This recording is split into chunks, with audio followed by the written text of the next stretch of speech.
Bangladesh bank প্রাঙ্গণে প্রথম কোনো মেলা। বিভিন্ন বিভাগের কর্মকর্তা কর্মচারীদের ঘরের এই উৎসব বাংলা কিউআর শুরু করা নিয়ে।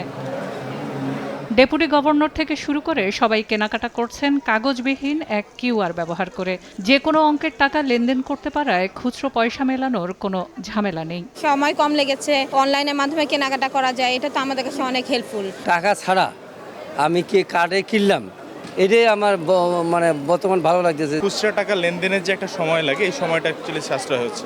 বৃহস্পতিবার সকালে উদ্বোধনী অনুষ্ঠানে বাংলাদেশ ব্যাংক জানায়, 1 জুলাই থেকে বাংলা কিউআর ছাড়া কোনো লেনদেন করা যাবে না। আগামী 1 তারিখ থেকে এটা কম্পালসারি সবার জন্য। এটাই একমাত্র কিউআর কোড, অন্য কোনো অপারেটর বা অন্য কোনো কিউআর কোড এখানে আমাদের দেশে চলবে না। সাশ্রয়ী করার সঙ্গে সঙ্গে রাজস্ব আহরণ বাড়বে বলে মনে করছে বাংলাদেশ ব্যাংক। পাশাপাশি প্রান্তিক মানুষের কাছে বৃহৎ অর্থনীতির সুবিধা পৌঁছে দেওয়া সম্ভব হবে।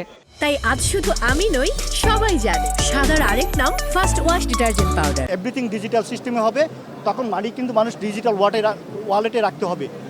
যখন ডিজিটাল ওয়ালেটে রাখবে, এটা গভর্নমেন্টের আন্ডার ওয়াচডগে থাকতে পারবে, এবং এই ওয়াচডগে থাকার কারণে গভর্নমেন্ট মানি লন্ডারিং ইস্যুটাকে অ্যাড্রেস করতে সক্ষম হবে। আমরা ফাইন্যান্সিয়াল ইনক্লুশনকে আরও বাড়াতে সক্ষম হব। এতে করে লেনদেন সহজ হবে, এতে করে লেনদেন সিকিউর হবে, নিশ্চিত হবে, এবং লেনদেনের নিরাপত্তা বৃদ্ধি হবে।